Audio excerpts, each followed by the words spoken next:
Just a little headlock defense stuff while we're talking about it that I really like to pass on, especially at the lower levels. A lot of this I found out later on in my career, and we've all been headlocked. I've been in several matches where I was about to tech the kid and I actually got headlocked in high school, so that's brutal.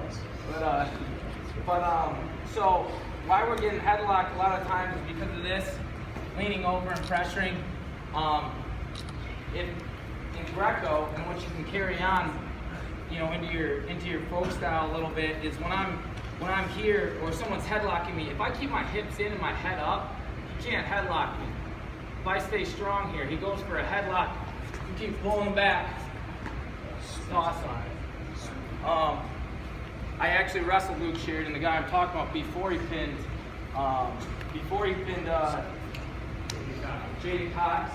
I wrestled him in Greco, and then he pinned Jaden in freestyle. We were at University Nationals, and I knew he was a headlocker, so I just did this all day. I pulled the underhook back, kept my head up, and every time he went for his headlock, because he was a one-trick pony, I caught it, and I teched him.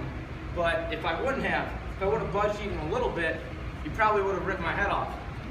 So keeping my hips in and my head up, we say it a lot in Greco, but you never get to realize how devastatingly important it is unless you get your neck ripped off and pinned in a big match. If I'm here, whether my legs are out here or here, and tries to headlock and I stay disciplined with it, I'm just going to turn it into my move. So, but you could adjust that even to your folk style freestyle. We're not always going to be this high, but even if I'm here and I feel him going for it, I can adjust. Or especially in folk style freestyle, and I know he's a headlock guy. We could almost even bait him there if you're confident,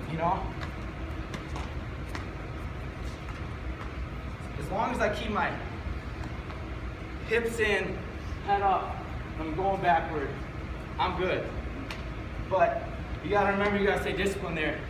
If he headlocks, and I do it, but then I budge, whoop. I gotta buy into the whole hips in, head up thing, and I gotta be coming backward. He rips it. So that's how you see good Greco guys not get headlocked. It's usually when we're tired and our Greco technique and positioning starts getting a little lazy, then you'll see headlocks happen. For headlocks, he needs to be able to have this space. He needs to be kind of leaning over. Some really good guys can still rip you from here, but if my hips are really getting head up, they're not going to be able to. So now, another part of the defense that I learned from the Egyptian world champion that I've never seen before is once you've already gotten headlocked, so headlock me. You've all seen people trying to roll through, right? Roll through their own back like this. Well, that doesn't always work, right? I'm sure you guys have seen that and tried it.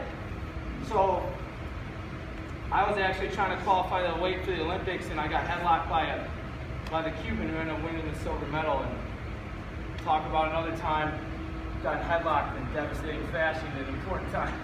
It was in the semifinals. If I would have won, I would have went to the Olympics.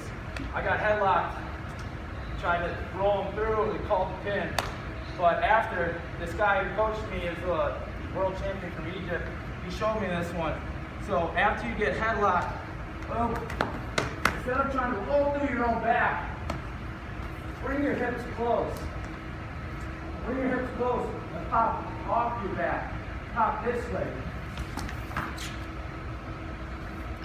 That's one for Joe. And then, if it's Greco, it's like a gut wrench.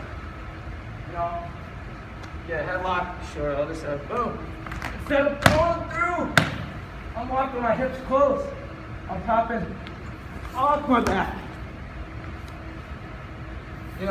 It's a simple thing, but play with it and feel it. I've never seen before. It's so simple.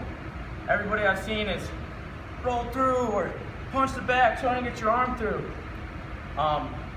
Get your hips close, pop. Not this way, pop, boom, and drive forward. Even if he's still holding on to it, you can use it to your advantage even. headlock and I pop off, I'm still holding on to that head, you know. Come here if it's folk style, you know. So make sure you're popping off your back, driving forward. It's the best way I've ever seen to get off your back on a headlock where you're not risking a fall too, not going across your own back. So not the most fun stuff, but hey guys, it can be really important. You might get headlocked at a really important time in your life. So let's be ready for it. Play around just with that positioning to where from your feet, keeping your hips in, your head up, and pulling backward, walking backward. See like if you budge your hips a little bit and you bend, how the big difference it makes. You'll feel it when you start playing around there. And then after getting headlocked, pop off your back. Everybody need to see it again? Yeah?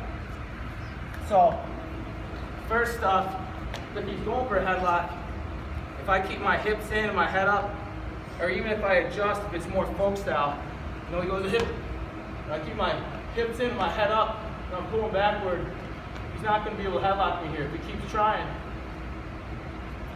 now he's kind of screwed. From when I get headlocked, boom, I'm rolling through this way. I'm bringing my hips close, and I'm popping off and driving my feet forward. It's folk style. I'm gonna let go of my lock. It's Greco freestyle. I got a gut. All right, play with it really quick. 1, 2, 3.